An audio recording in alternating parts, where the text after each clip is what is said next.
Can you just tell us a little bit then about Arthur's career, what you know about it in Darlington? So he was here from 83 through to 88. He came to Darlington, studied as a Methodist preacher in 1883, and at some point during his time at Cleveland College in Darlington, Manny Hebron, the then trainer of the cricket and football club, saw that Arthur had a turn of speed. Very athletic young man, charismatic, strong, big, quite tall, particularly for the day. Took him under his wing, and he turned him into the world's first, just a legend. Arthur played. Manny Hebron wrote a song about Arthur, didn't he? Have you ever managed to find that? Howard, Shaun? I've tried. Yeah.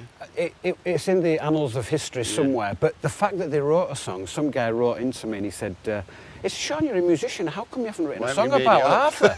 So I said, "Well, I'm not going to fraudulently say this is the song and it exists, but for better or for worse, whether people like or not any of the tunes that I've written a blues track, a funk track, a reggae track, all in celebration of Arthur. Yeah. And they're there because they should exist rather than not. It's not because I think they're good or anything, but I loved making them. Tell us some of his main achievements then while he was in Darlington. Well, his greatest achievement, without doubt, was in 1887, when Arthur turned out... 1886? No, 1887. Are you talking about his football career now? Yeah. I'm going to come back onto the AAA thing in a minute. Right. Continuity will go. Yeah. That's it. Right, so, well, 1887 was undoubtedly a fantastic year for Darlington Football Club. They won the Cleveland Challenge Cup, and without Arthur, that wouldn't have happened, Howard. I mean, the newspapers of the day say that. But the year previous, a remarkable achievement by Arthur, he ran the AAA 100-yard sprint, the first time it had ever been run in even time. So therefore, the world's first 100-yard record today, obviously, is the 100 metres.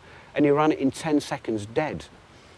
Some guy, it's remarkable considering that the guy was running in pigskin shoes on a shingle track.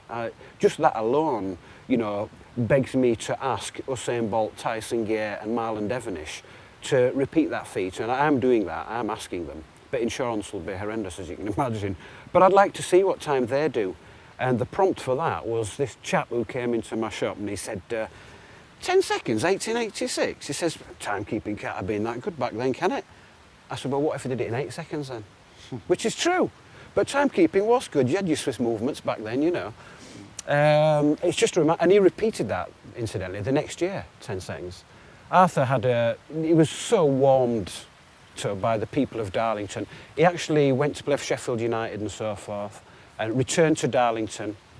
The people of Darlington were devastated when he left. But on his return, the whole story has it, the whole committee room stood up and they sang a song, as you quite rightly point out. Oh, not the Manny Hebron song? No, well, I don't know, perhaps it was, but it was called Wharton of Darlington. So he was deeply in the affections of the people of Darlington. You need to earn those stripes, Howard.